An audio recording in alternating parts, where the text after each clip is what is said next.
Ibinahagi ni Carlos Yulo, ang kilalang Olympic gold medalist ng Pilipinas sa gymnastics, ang tunay na dahilan kung bakit ang kanyang height ay nasa 4'11 lamang.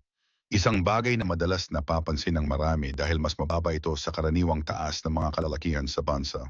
Sa kabilang kanyang tagumpay at kasikatan bilang isa sa mga pinakamagaling na atleta ng Pilipinas, hindi siya nakaligtas sa mga kritisismo at pang-asar sa social media tungkol sa kanyang height.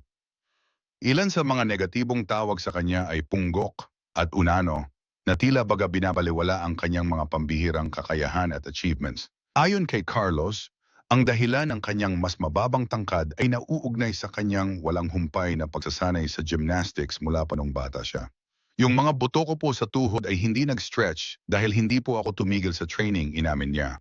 Dahil sa batang edad pa lamang ay napasailalim na siya sa matinding training regimen, ang patuloy na physical strain ay nakaapekto sa natural na paglaki ng kanyang katawan, particular na sa kanyang mga buto. Dagdag pa ni Carlos, bagamat ang paglaki niya ay limitado, hindi naman ito naging hadlang sa kanyang mga pangarap at determinasyon na magtagumpay sa larangan ng gymnastics.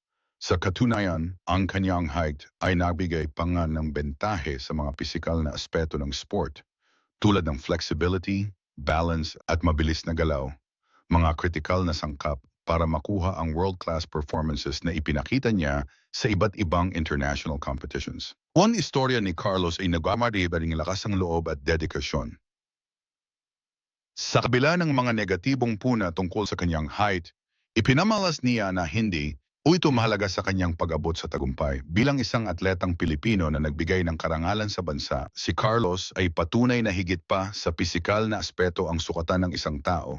Ang sipag, tiyaga at pusong lumaban sa mga pagsubok ang tunay na mahalaga. Sa kasalukuyan, patuloy na nilalabanan ni Carlos Yulo ang mga kritisismo, hindi lang sa pamamagitan ng kanyang mga salita, kundi sa kanyang mega kilos at performances na nagtatakda ng bagong pamantayan sa world gymnastics.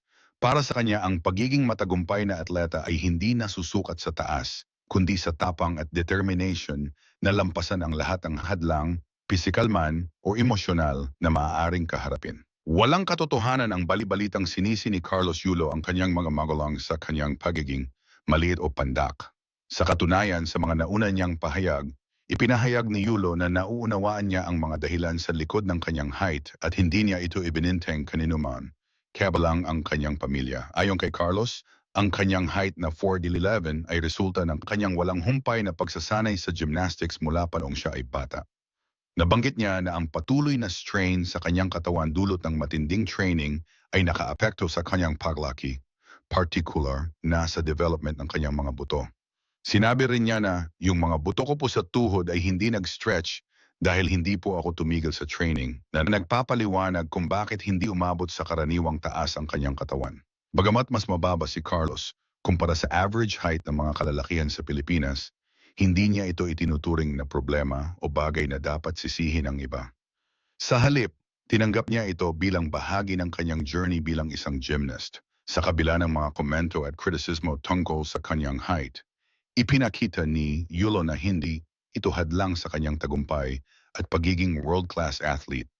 Sa katunayan, ang kanyang tangkad ay nagbigay pa ng bentahe sa kanyang agility at flexibility sa sport.